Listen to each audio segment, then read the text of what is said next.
My guest today is Vladimír Kočí. He is a professor from the University of Chemistry and Technology here in Prague, and he is a specialist in the life cycle assessment of various products and processes that we have here and their real impact on the environment. So Vladimír, welcome, thank you for coming. Let's talk sustainability and environmental impact. Tell me what you understand is the footprint, the environmental impact footprint of the average Czech. Thank you for the question, and thank you for the invitation here in Cabinet Coffee Shop. It's a nice place where I quite often come to have my cup of glass or cup of coffee. And if I sit here, think about the coffee, about the water, I always think about the consumption since morning till evening of my own, because when I start up I have to heat my tea of morning, I have to cook something, I have to come to my work, use maybe some transport means or something like this. So it was really some similar condition like here in coffee shop when I was thinking about the average consumption of a man in Czech Republic. And we start with one of my students at our university to collect the data about very different industrial areas, like since energy generation, energy transport, transport with fuels, or with food production and waste management and construction of buildings where do we live. So we start to do quite wide spectrum data collection and finally try to evaluate it. And were you surprised with your findings? The surprise was that some areas what we feel like very important and they are very often discussed in medias, like waste management, for example, or transport, personal transport, are not so important. I don't want to say that they do not harm the nature, of course they do, but comparing to the energy consumption and our food consumption, it's really minority. So the major impact is from our consumption or use of energy. I presume that means in heating our houses, cooling our refrigerators, boiling water for a cup of coffee or tea. Is that correct? Yeah. And then also our eating patterns, what we're eating, that's making the majority of our footprint. Yes, exactly. Not the real spot is not the consumption of electricity or the eating of the food, but it's production. The production of energy or electricity, production of steam in some machines or in some plants. This produces quite a high amount of emissions, so environmental impacts are with them related. And finally, if we count the personal consumption, we always find that the production of energy and the food is the crucial aspect. So it's not so much about that we're using too much energy, but particularly you're focusing on our sources of energy. So in other words, what we're burning or fusing or fissuring to make our energy. Yeah, it's going hand by hand, because as much energy we consume, as much energy we have to produce with the emissions and with the environmental impact. So if I'm not mistaken, about 50% of our energy here is generated through the burning of coal. Is that correct? It is. And so that's the major thing that needs to change, in your opinion, or should we be looking to change the energy mix? Should we be trying to support alternative and nuclear forms of energy generation, or should we be looking at ways to mitigate our footprint by using less energy? All these aspects could be taken into play. We need to diminish our consumption, personal consumption of energy. This can be realized or done by the new design of more energy efficient products, or in changing our consumer habits, for example. We are now, especially in Czech, warm feeling people. We like to have more than 23 degrees at our homes. It's not necessary. If we diminish this level maybe 2 degrees, it's still enough. It's fine to have 20 degrees Celsius at home, but the energy saving are quite high. Even in such small changes could help a lot. So, in fact, a lot of what you're saying now makes immediate common sense to me. And I completely agree that one could easily, in the winter, certainly come from England, that's what we had to do, put a jumper on, and nobody would put the heating up. So I can understand, I think that's very logical, but what do we do? Do we work on awareness for people? How do we convince people? Is this possible at all? Can you preach down to people with your findings, or do we have to find a very clever way to induce a change?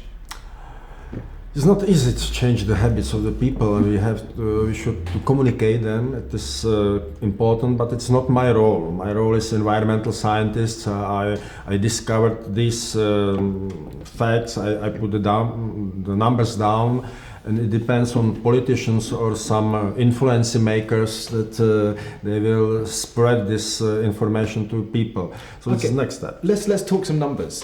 So is it possible to put a number about how much worse, say, coal burning for production energy is than nuclear sources? I mean, is it easy to put that? Can you put an actual sort of figure to that? Yeah, it is possible to them. I don't have it here. I cannot just say, but it's changed. It's not very easy, but for having some frame of general, it's possible. So your studies produce this information, this concrete data, a figure as it were, yes, to allow other institutions, whether it be for governments, for government policy, or for companies who are interested in energy production, they have from your work some data which they can really make comparisons. Yes, yes. Right. And even some our ministries, for example, use such studies, and they already apply it in their daily life. So, yeah.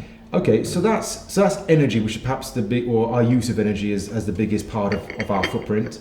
You mentioned also food. Should I be changing what I eat? Should I be eating a lot less? Should I be eating more locally? Should I become a vegetarian or a vegan? What's your data suggesting? This question is not only about the environment, but also about the nutrition health. So we don't want just to change the habits and eat only such food which is with less environmental impact. We also have to take in our play also the nutrition abilities, the function of the food. But generally, we consume too much of meat. That's a fact. We do not need it. We eat generally too much. It's not necessary to eat as much as we do as a common man, and also the composition of the food. It's not ideal. We see that quite high percent of Czech men and women also are a bit fat, more fat. It's really good for their health. So it's not only the reason about the environment, but also because of how they're feeling, their body. So I think that it's really better to eat less, the food with higher quality. We sometimes are focused on the as cheap as possible, but the cheap food is not always the best for our health. And also sometimes you look for cheaper rolls, for example, and these rolls are so cheap, so I buy more of them because they are cheap. Yes. But if you buy just one, maybe 5 crowns or maybe more expensive, but with better nutrition content, you will enjoy it more. Yes. My opinion is not just to diminish what we want to consume, but increase our, pleasure of living with less consumption. What is missing when I'm choosing what to buy to eat? There's now, I think, obviously there's information on price. There's even information now on nutritional value, where the product comes from. So the country of origin, as it were. So these are all important data for me as a consumer about helping me decide what I want to buy. But one thing is missing is, I think, something which perhaps you could provide, and that is a better measure of its environmental impact. So if using your life cycle assessment process, or method.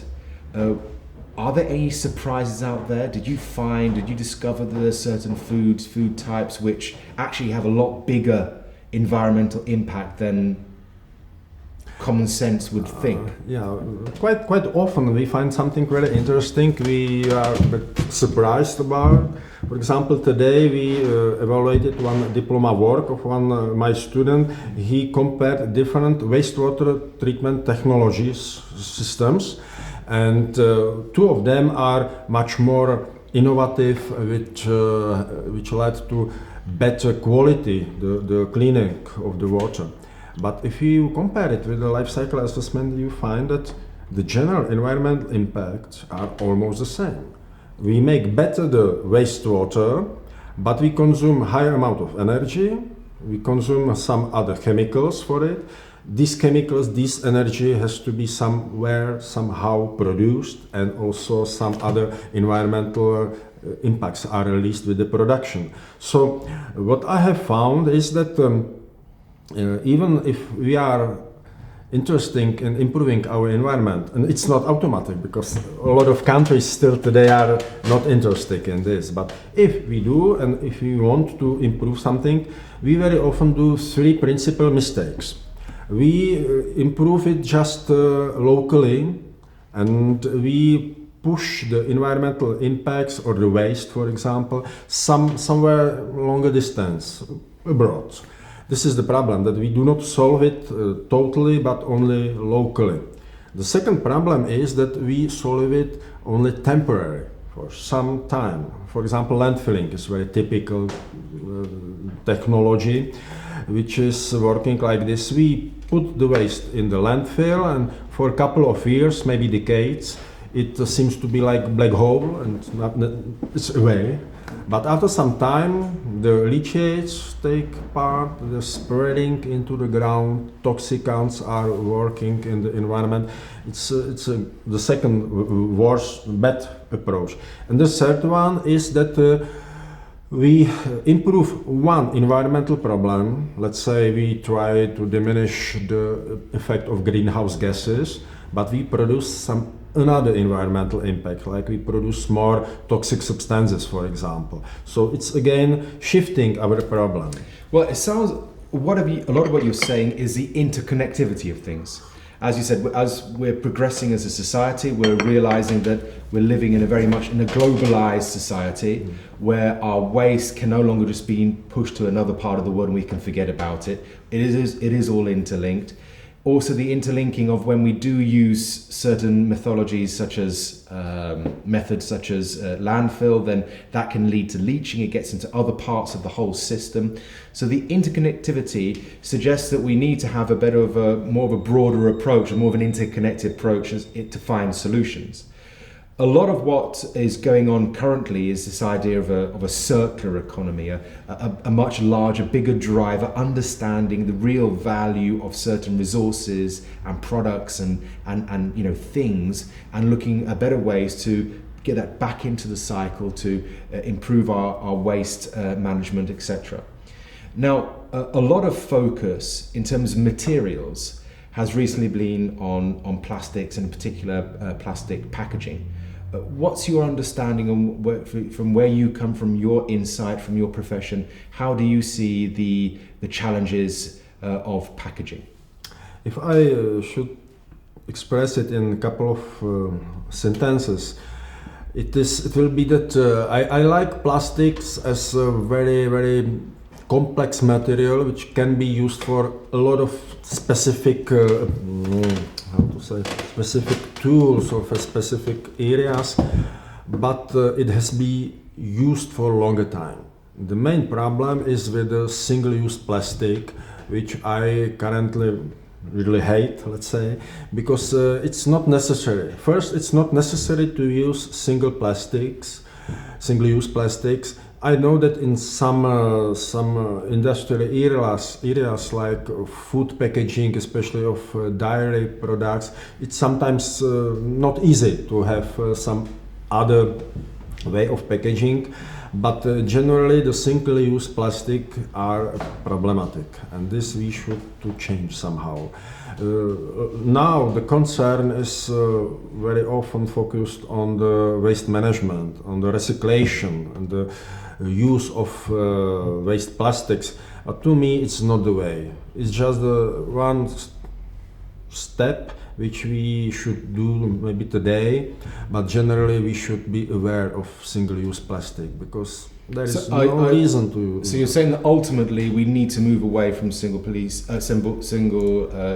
plastics per se? I think so. I'm academic. I can think maybe more about the ideas. Yes. But I think that we have lived thousands of years without a single-use plastic before, and we can do it in the future also. But as I gather, the one solution to move away from these materials, if we were to replace it, let's say with paper packaging, although that might make immediate common sense, I gather that the life cycle assessment suggests that this is not such a simple solution, as paper has its own costs, in particular the energy of production. It is. It was one reason why I was starting thinking this way when I did a life cycle assessment study comparing plastic carrying bag and paper carrying bag. We very often in these years understand that the paper bag is so-called environmental friendly. But why it is friendly? It's friendly because it can be decomposed in the environment quite easily, quite fast. It's a natural material. But the production of the paper is quite energy intensive, so we only shift the environmental impacts from the waste management to the production phase. So the plastic bags are maybe better during the production, but it makes our problem during the end of life, during the wasting. So when I compare these two packaging systems at once, I have found that each of them has some specific environmental impacts in different phases of its life cycle, but if I sum it all together, it's generally the same. So for me, it's not the solution to do this or this. I'm always trying to find the third point of the triangle, and the third point is again the quite forgotten, long time used bags. Although I think they're coming back into vogue. I mean, I think many of us now do use that, and so I hold hope that there will be, significant change in that respect. But okay, so if you now take the whole body of your work using life cycle assessment studies, can you summarize for me what are the priority changes that we must make? And how do we impart that change? How do we convince people to change? We have to, firstly, for us should be normal to spread the data.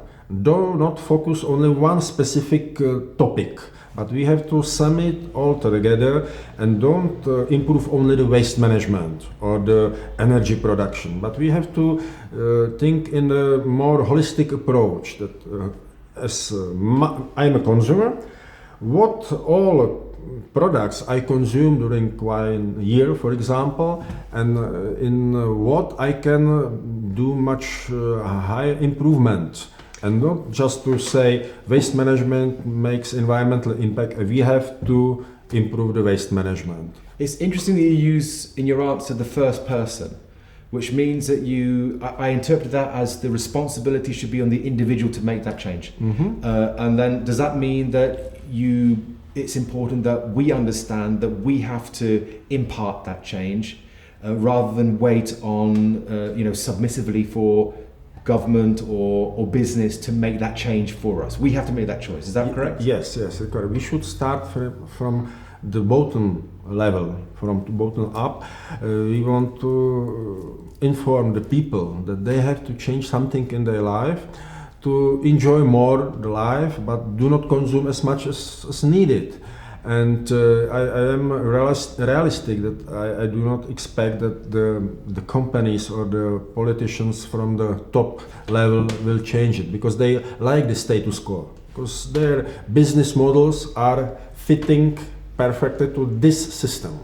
If we want to change something, we have to go since the basement, since the ground, and that's we are. Okay, so now then, once we identified the priorities, we know that we have to be that change. We're responsible for that change. I realise that you're a chemist and an engineer, and not you're not a psychologist or something. But do you have any idea, or what is your hope for our ability to make that change? Are you optimistic? Are you confident that we can do that? We need easy available information about the products which we want to buy. And this is what we need is the communication of the producers with the consumers. We need to develop some eco-labeling system, some easy, understandable and very, very fast communication system, that if you, for example, want to buy water which is more environmental friendly, if you should buy Vittel here from France, from glaciers water, or if you buy the water from Carlsbad, which is 90 kilometers away. So just easy information for the people which are interested in. First we need the people involved, and then if they are already involved, we have to give them the data and the information based on what they would like to.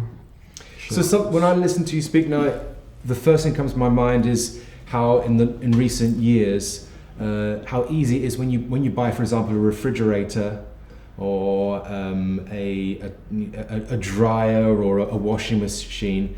Immediately there's that color code about how environmentally friendly it is, how efficient it is, and that's a huge influence, I think, on consumers and which model they decide to purchase. So is it possible to imagine a future when you go to buy your fruit and vegetables, for example, there will be not just prices but also that sort of information, a simple spectrum where you can look at very easily, very quickly, have an analysis of the environmental impact that each particular piece of fruit or vegetable has. Is that a possibility? Yeah, it is possible, and already the European Commission is working on such an approach. It's not easy because the environmental impact is not one number.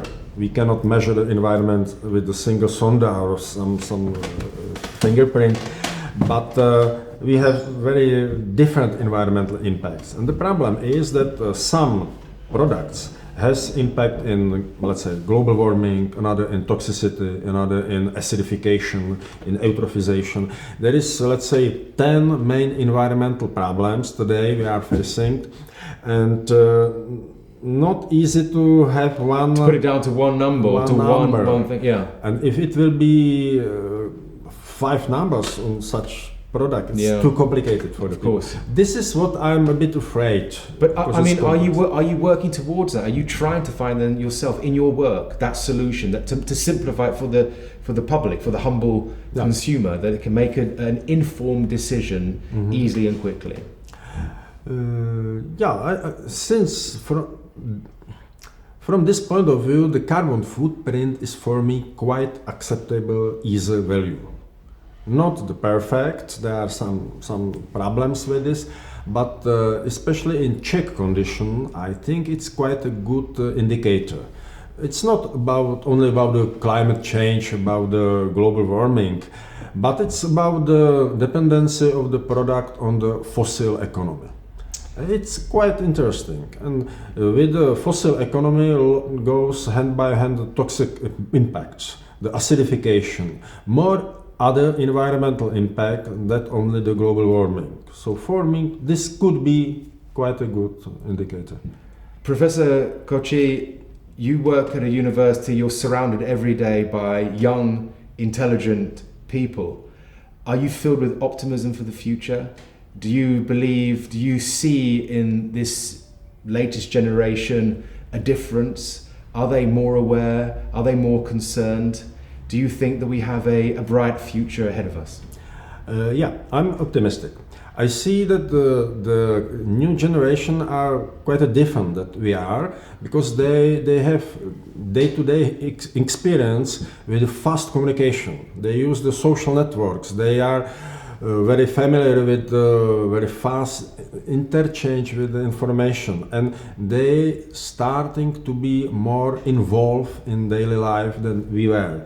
Because maybe in older generation we were in situation that life is like this and you should do this, but the young generation, they do not have such a fixed thinking.